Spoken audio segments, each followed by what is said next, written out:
एका भांड्यामध्ये आलं लसूण paste, red chilli powder, biryani masala, धने जिरे पूड, कसुरी मेथी, मीठ आणि दही घालून मिक्स करून घ्यायचं। नंतर त्यात पनीरचे तुकडे मॅरिनेट करून स्मोक द्यायचा।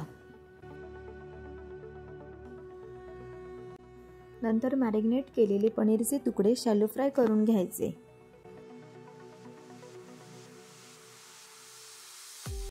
नंतर मिक्स केलेल्या दह्याच्या मिश्रणामध्ये कॅप्सिकम, कांदा आणि टोमॅटो मिक्स करून ते पॅनमध्ये क्रिस्पी होईपर्यंत शॅलो फ्राय करायचे।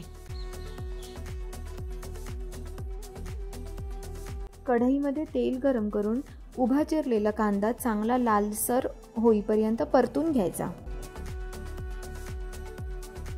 आता त्यात आलं लसूणची पेस्ट घालून छान शिजवून घेऊ।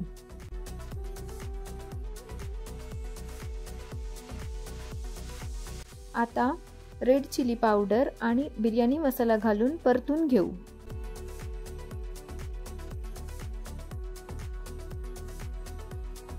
आता त्यात एक टोमॅटो किसून घालू।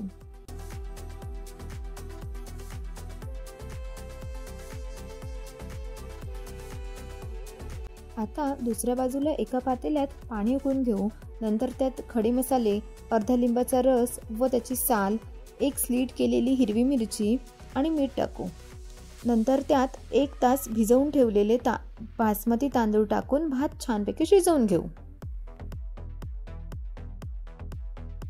आता आपण मगाशी जे दह्याचं जे मिश्रण केलं होतं त्यातील जे शिल्लक राहिलेलं मिश्रण होतं त्यात अजून थोडं दही आणि बिर्याणी मसाला घालून मिक्स करून ते कढईत असलेल्या कांद्याच्या ग्रेव्हीत टाकून आणि शिजवून घेऊ।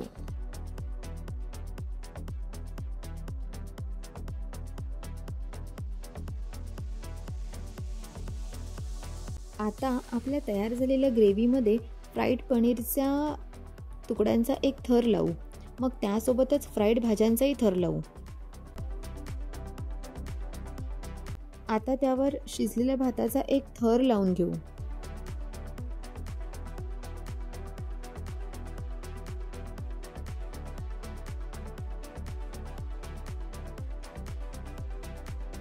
बिर्याणी इसेन्स आणि केसरचं दूध हे चमच्याने त्यावर पसरून घेऊ।